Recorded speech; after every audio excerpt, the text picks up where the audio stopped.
Hello बच्चों, welcome back to SB Physics. In this video, we will discuss about acceleration. हमने पिछले video में non uniform motion पढ़ा था।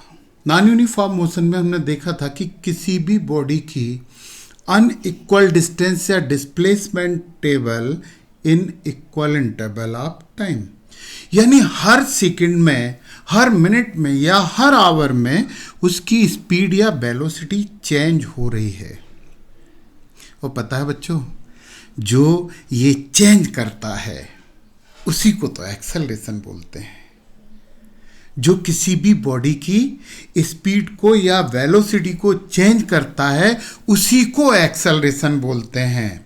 पता है, ये आधी डेफिनेशन है। एक्सेलरेशन केवल स्पीड और वेलोसिटी को चेंज नहीं करता, एक्सेलरेशन किसी भी बॉडी के डायरेक्शन को भी चेंज कर सकता है।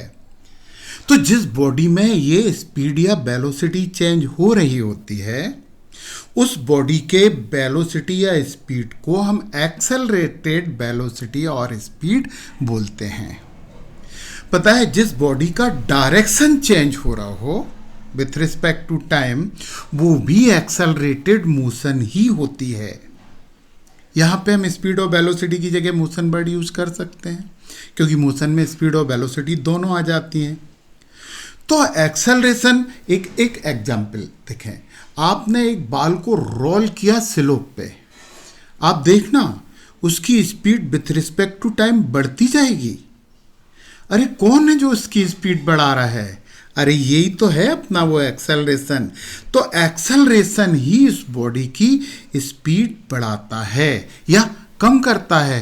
हाँ, कम भी कर सकता है। तो हमने क्या बोला था? Non uniform motion. Non uniform motion में उसकी स्पीड या वेलोसिटी ज़्यादा भी हो सकती है विथ रिस्पेक्ट टू टाइम और कम भी हो सकती है। तो चेंज होना चाहिए, वो पॉजिटिव चेंज हो या वो नेगेटिव चेंज हो, ये या डायरेक्शन में चेंज हो, ये तीनों चीज़ें जो चेंज करता है उसे हम एक्सेलरेशन बोलते हैं।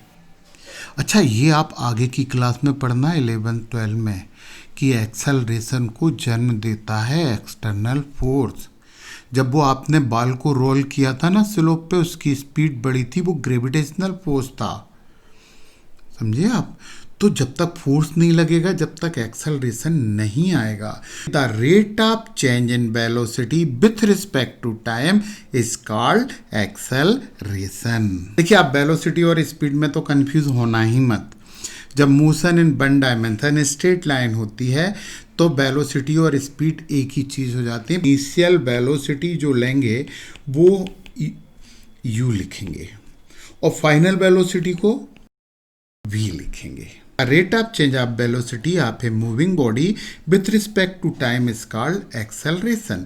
तो इसके लिए हम ए से ऐसे एक्सेलरेशन को डिनोट करते हैं। तो यहाँ पे क्या लिखेंगे? Change in velocity with respect to time. तो चेंज इन वेलोसिटी कैसे निकालेंगे? ये हमें दिया हुआ है ना, final velocity minus initial velocity मतलब चेंज इन वेलोसिटी। मतलब ए यदि हम लिखना चाहें तो final velocity minus initial velocity upon time. ये तो हमारा एक्सेलरेशन का फार्मूला हो गया। तो हम सबसे पहले बात करते हैं पॉजिटिव एक्सेलरेशन को। एक्सेलरेशन को अपन ACC से अब लिखेंगे, है ना। पॉजिटिव एक्सेलरेशन को, पॉजिटिव एक्सेलरेशन इस फार्मूले से देखें। पॉजिटिव एक्सेलरेशन तब आएगा जब v is greater than u। Maths में आप लोगों ने ये पढ़ा होगा, जो भी क्वांटिटी बड़ी होती है साइन उसका आता है। v बड़ा है, इसके सामने प्लस है, u छोटा है, यानी ये पॉजिटिव एक्सेलरेशन होगा। मतलब with respect to time velocity increase होनी चाहिए। पॉजिटिव एक्सेलरेशन में क्या होती है? वेलोसिटी इंक्रीज होती है विथ रिस्पेक्ट टू टाइम। और यदि हम नेगेटिव एक्सेलरेशन की बात करें, नेगेटिव एक्सेलरेशन, पता है नेगेटिव एक्सेलरेशन को एक और चीज बोलते हैं, रिटार्डेशन, डी एक्सेलरेशन, रिटार्डेशन भी बोलते हैं। नेगेटिव एक्सेलरेशन कब आएगा? जब v is less than u। Final velocity कम हो गई, इनिशियल ज़्यादा थी तो स्लो हुआ है ना। गाड़ी में जब ड्राइवर ब्रेक लगाता है तो गाड़ी की स्पीड कम हो जाती है कि नहीं। तो देखो u बड़ा है, u का साइन लगेगा तो यहाँ पे a इज इक्वल टू कैसा हो जाएगा, नेगेटिव हो जाएगा।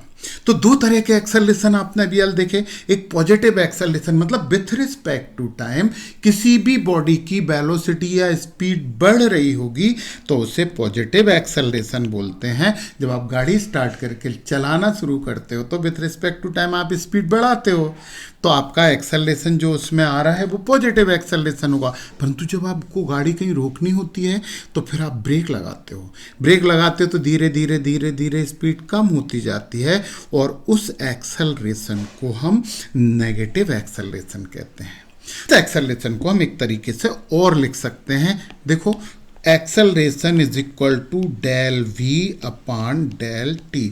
पता है डेल वी का मतलब v माइनस यू ही होता है, डेल टी का मतलब t2 minus t1 is equal to t ही होता है।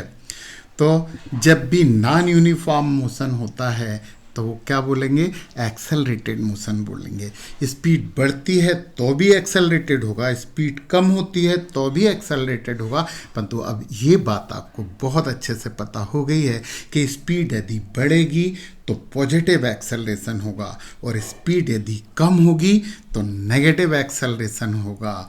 इसे रिटार्डेशन बोलते हैं, इसे डी एक्सेलरेशन भी बोलते हैं।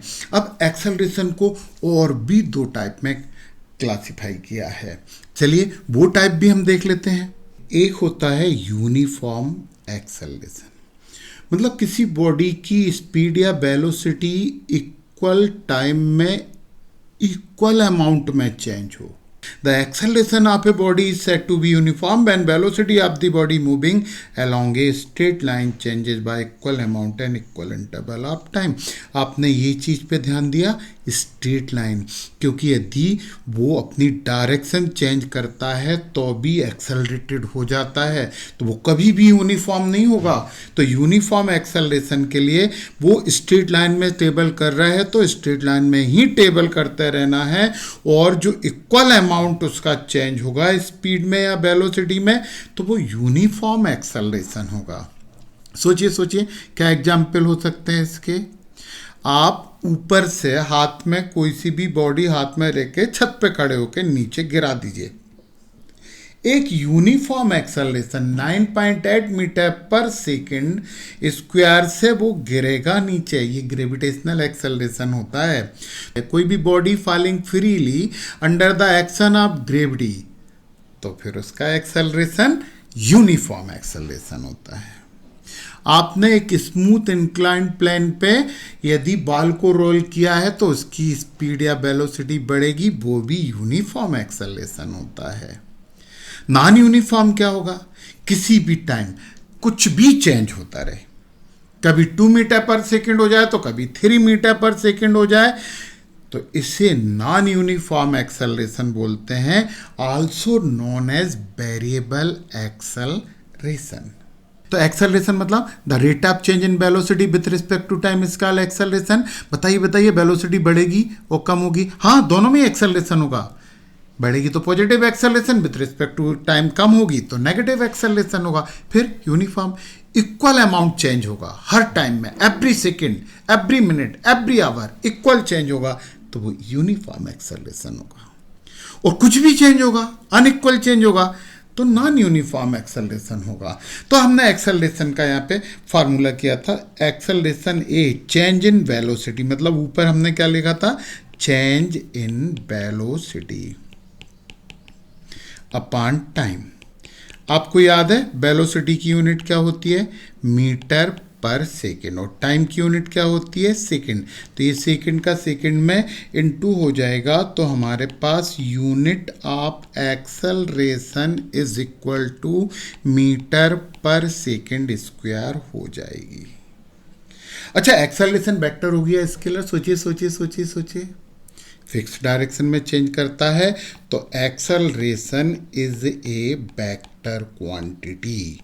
ये वेक्टर क्वांटिटी होती है, मतलब इसके पास डायरेक्शन भी होती है और मैग्नीट्यूड भी होता है।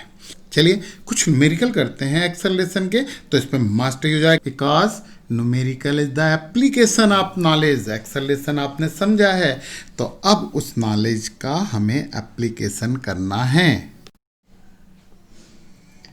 A scooter acquires a velocity of 36 kilometer per hour in 10 seconds just after the start. आपको पता है इसका मतलब क्या है? इसका मतलब है कि उसकी इनिशियल वेलोसिटी 0 थी और फाइनल वेलोसिटी हो गई 36 किलोमीटर पर आवर। और मैंने आपको बता चुका हूँ कि किलोमीटर पर आवर को यदि हमें मीटर पर सेकंड में बदलना है तो डायरेक्ट आप 5/18 का इंटू कर सकते हैं। पिछला वीडियो देखिए और ये हमारे पास आ जाएगी 18 टू जा 36 और 10 मीटर पर सेकेंड। ये फाइनल वेलोसिटी है, परंतु ये केस फर्स्ट की बात कर रहे हैं। तो केस फर्स्ट में हम आंसर भी लेके आते हैं। तो एक्सेलरेशन मतलब final velocity minus initial velocity upon time, और टाइम इन्होंने दिया हुआ है 10 second. Final velocity 10, initial velocity 0 और टाइम कितना 10। और जब हम इसे सॉल्व करेंगे तो ये आ जाएगा 1 मीटर पर सेकेंड स्क्वायर। ये पहला केस था। अब आप आगे भी पढ़िए, हमने तो अभी तो न्यूमेरिकल ही नहीं पढ़ा था। It takes 20 seconds to stop. वो स्टॉप कैसे करेगी यार? जब वो ब्रेक लगाएगा तो पता है स्टॉप करने के लिए ब्रेक लगाया था और उसकी वेलोसिटी कितनी हो गई थी 36। तो अब ये बात आप थोड़ा ध्यान दें कि 36 किलोमीटर हो गई थी तब ब्रेक लगाया था। मतलब इस केस में जो इनिशियल वेलोसिटी है वो 36 किलोमीटर पर आवर यानी कि 10 मीटर पर सेकेंड है, और फाइनल वेलोसिटी स्टॉप हो जाने का मतलब है 0 हो जाना। और आपको ये भी समझ में आ गया होगा, एकदम दिमाग में आ गया होगा ना कि फाइनल वेलोसिटी यदि कम हो जाती है तो रिटार्डेशन होता है, नेगेटिव एक्सेलरेशन होता है। और टाइम कितना लगा है 20 सेकेंड। तो अब A इज इक्वल टू आएगा final velocity 0 minus initial velocity 10 और टाइम कितना लगा था 20। तो ये हो जाएगा -10 अपॉन 20, 0 से 0 cancel, -1/2 metre per second square. और इसे हम लिख सकते हैं 0.5 metre per second square. Minus sign कभी नहीं भूलना चाहिए क्योंकि हमें पता है कि ये नेगेटिव एक्सेलरेशन हो रहा है क्योंकि फाइनल वेलोसिटी उसकी 0 हो गई थी। चलिए एक और न्यूमेरिकल करते हैं। ए ship is moving at a speed of 56 kilometer per hour. 1 second later, it is moving at 58 kilometer per hour. What is its acceleration? देखिए किलोमीटर पर आवर हमें 2 जगह दिया हुआ है, तो बेटर ये है कि हम सेकंड को आवर में बदल लें। फिर भी initial velocity u is equal to दी है 56 किलोमीटर पर आवर और फाइनल वेलोसिटी v दी हुई है 58 किलोमीटर पर आवर।